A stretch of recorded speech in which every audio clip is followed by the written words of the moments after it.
So muli nga pong umingay ang pangalan ni Alex Ayala ngayon, hindi lang sa Pilipinas kundi maging sa buong tennis world.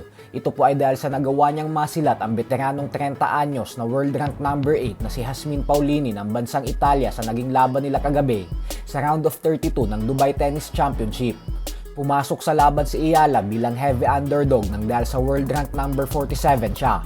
Kaya naman sa online fan poll ay lumabas na 65% ang naniniwalang matatalo si Ayala, habang 35% lang ang nagtitiwalang mananalo ito. Kaya naman nang makuha nito ang panalo sa tiebreaker, ay talagang sumabog ang ingay ng mga Pinoy fans sa loob ng venue nang dahil sa pagdiriwang. Maging si Ayala ay sinabi sa post-game interview na punong-puno daw ang venue ng mga Pinoy. Kaya naman sinabi niya na lang umano sa sarili niya na ilan daw ba kaya ang nagdadasal para sa kanya. Kaya binigay niya daw talaga ang lahat ng makakaya niya sa laban. Sa madaling salita ay sa mga Pinoy fans na walang sawang sumusuporta sa kanya ang siyang pinanghugutan niya ng inspirasyon upang pataubin ang veteranong Italyana.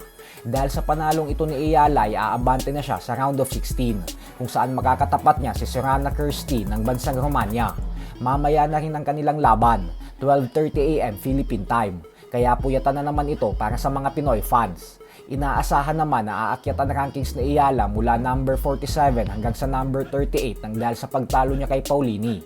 Magandang balita po ito dahil kung ating pong matatandaan ay number 40 na siya nitong nakalipas na linggo lamang. Pero dahil sa maagang pagkatalo niya sa Abu Dhabi Open ay ang siyang dahilan kung bakit lumagapak siya sa number 47. Ipagdasal po natin na makuha niya ulit ang tagumpay sa laban mamaya upang makaabante na siya sa quarterfinals.